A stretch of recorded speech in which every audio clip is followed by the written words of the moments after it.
Greetings, the Hijabi Gamer here, and I've been thinking a lot about the new war in Warframe since its recent release in December.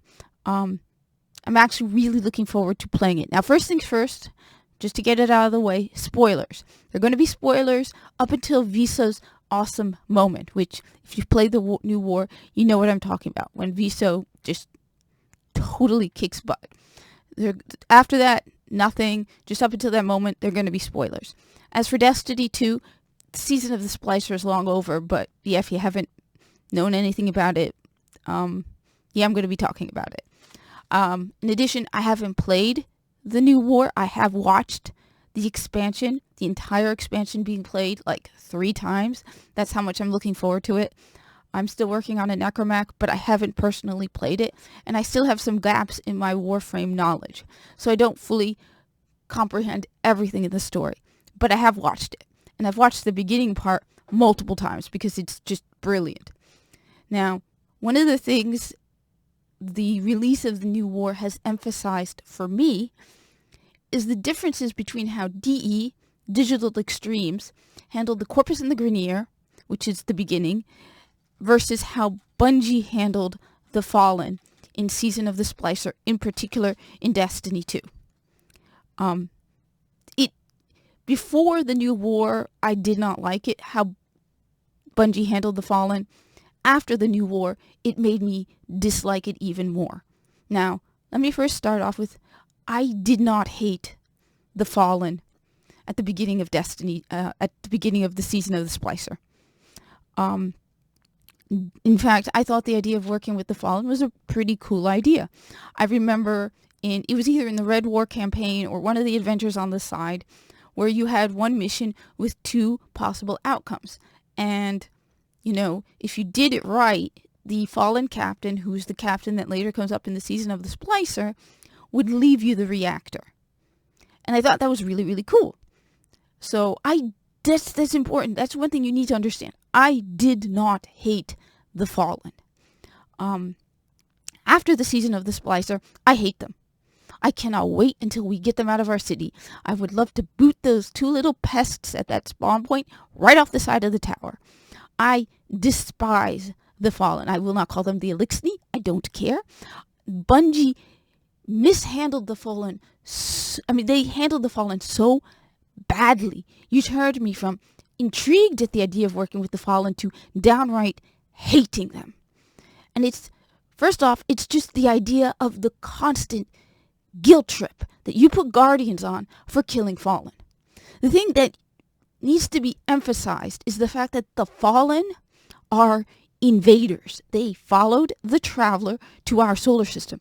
They are scavengers. In the beginning of the Red War campaign, they talk about how they are scavengers. They have been stealing from us. They have also instigated numerous wars against us.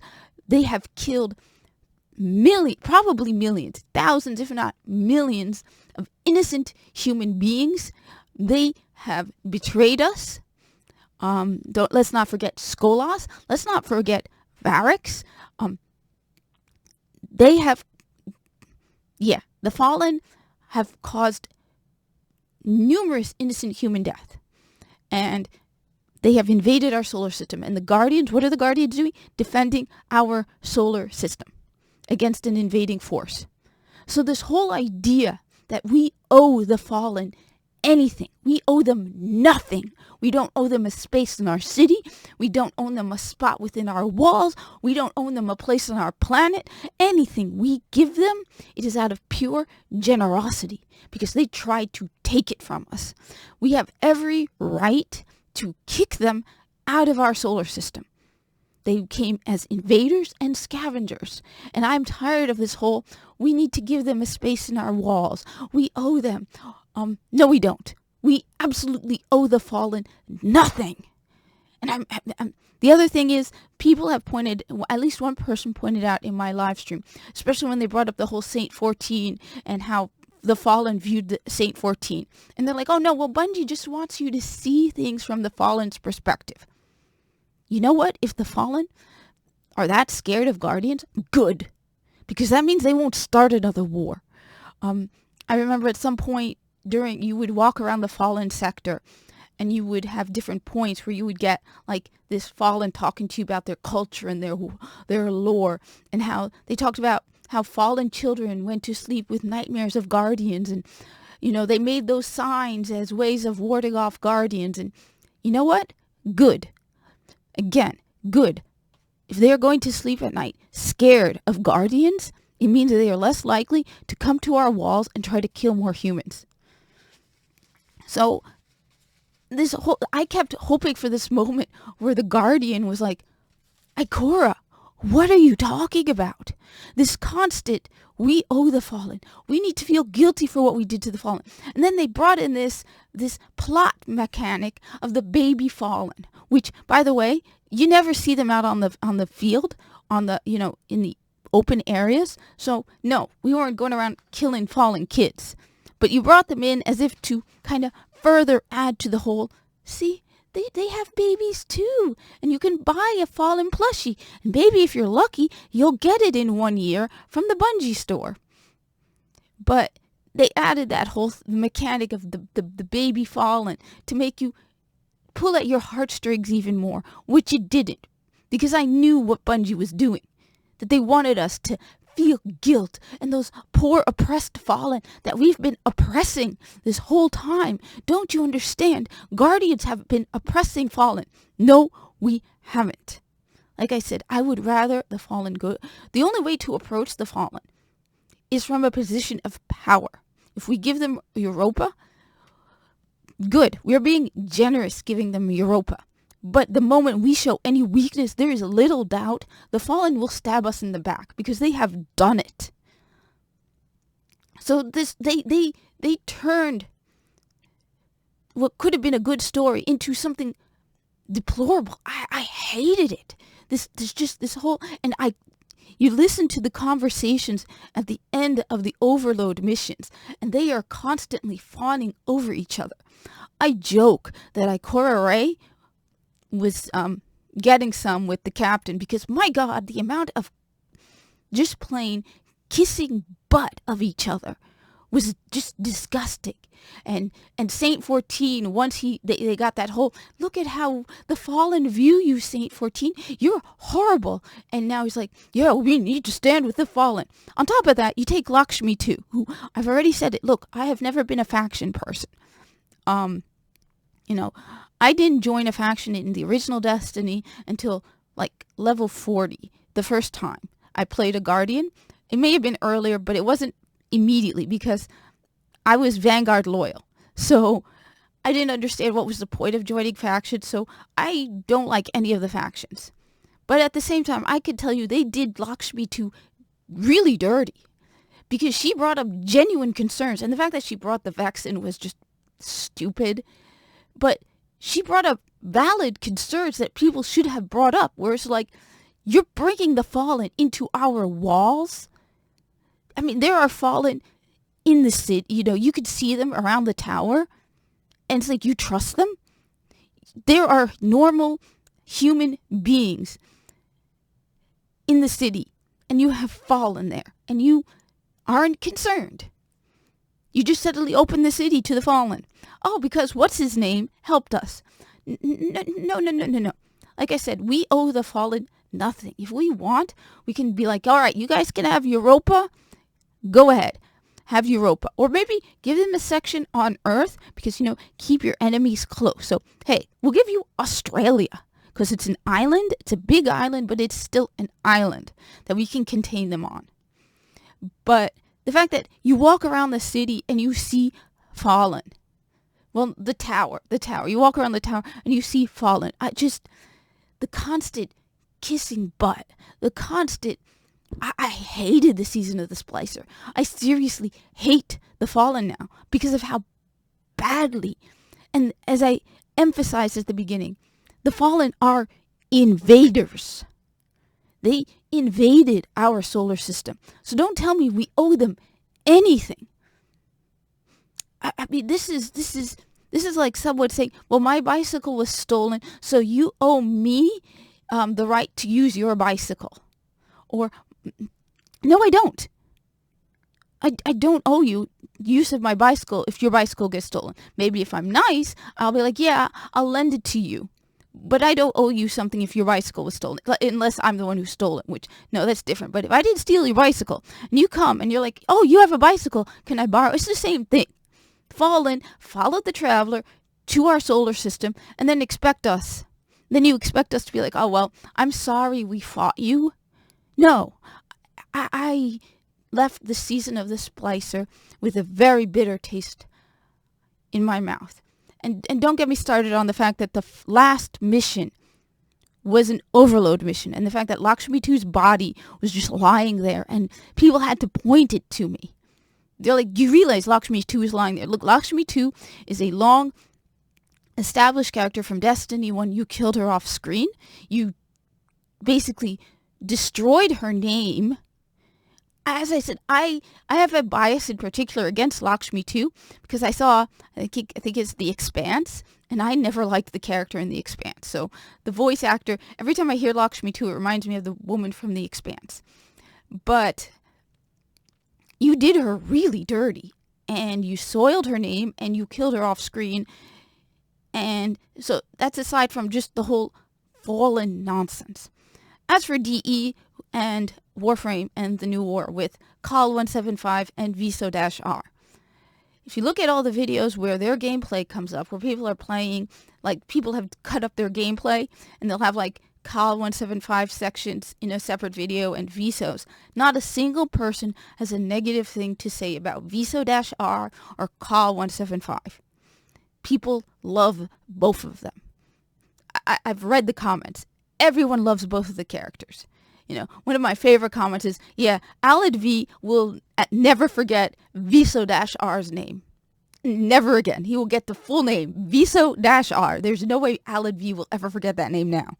But people love both characters. Now, when you really think about it, the Grineer and the Corpus have every right to the solar system as the Tenno.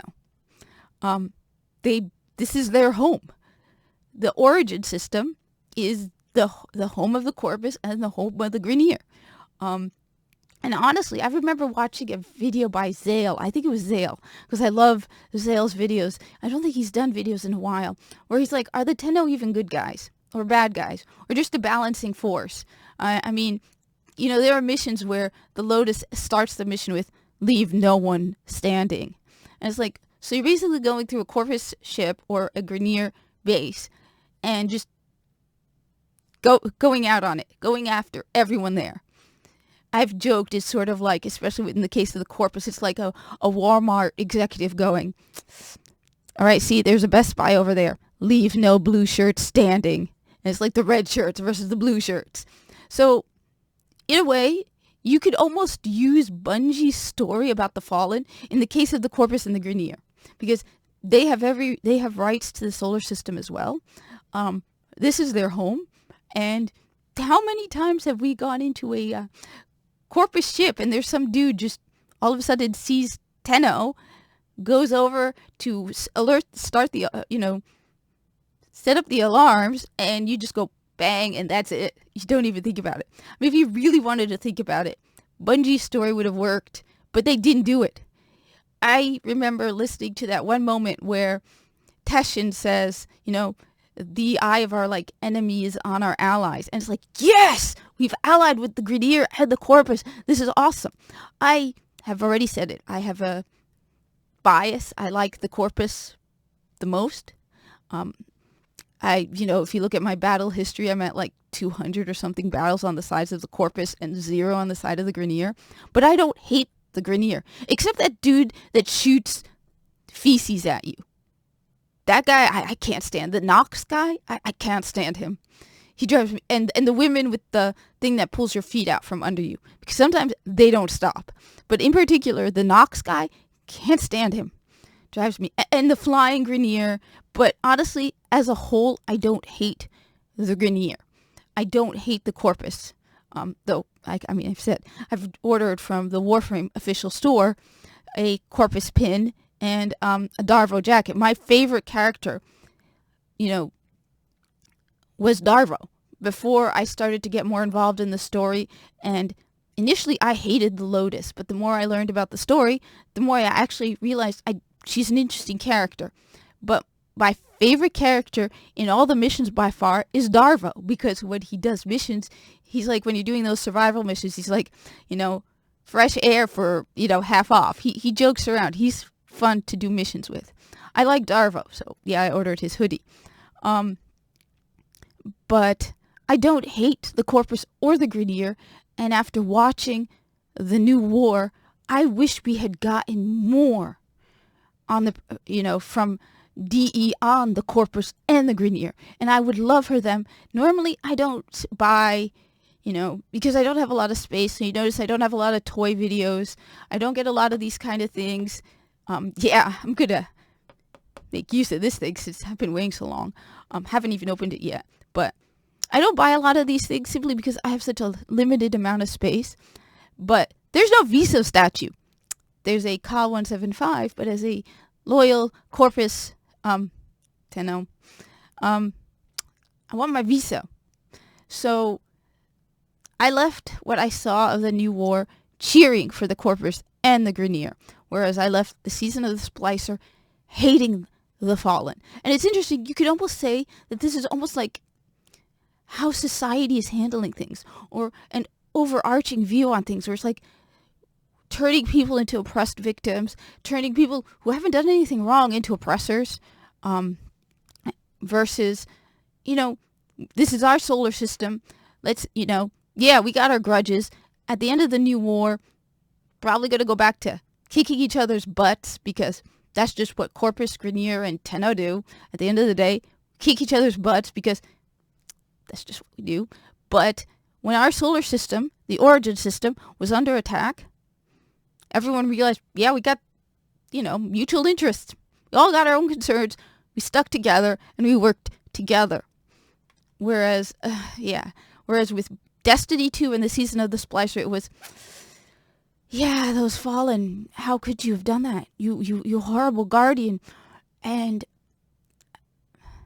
anyway, it's just been something constantly on my mind, because I really liked what I saw with the new war. And somebody commented in my live stream that it was meant to be more, and that there could have been so much more. And I could see that. I could see that if they had more, if they hadn't been forced to work from home, this story could have been expanded even more, and it would have been so interesting. Whereas the Season of the Splicer, dear God, I cannot wait until we boot those Fallen out of our city and as far away from our city as possible. Anyway, I don't know if this will be controversial, but thank you for watching. Like, comment, subscribe, and let me know what you think down in the comments. And if you happen to play Warframe on Xbox, I do have Warframe on PC, Switch, Xbox, and PlayStation. However, my accounts on Switch and PC are far behind. So I'm looking forward to cross save, but my Xbox account is the most farthest along, and my gamer tag on Xbox is Feline Uprising, and I would really like to get along, group up with more experienced Tenno while I have most of the solar system unlocked. There's a lot of things I haven't learned, basic things about the game. I have several hundred hours in it, but there's some basics I don't know, and I still need that necromech. I got to use a necromech for the first time during my live stream, and it was awesome.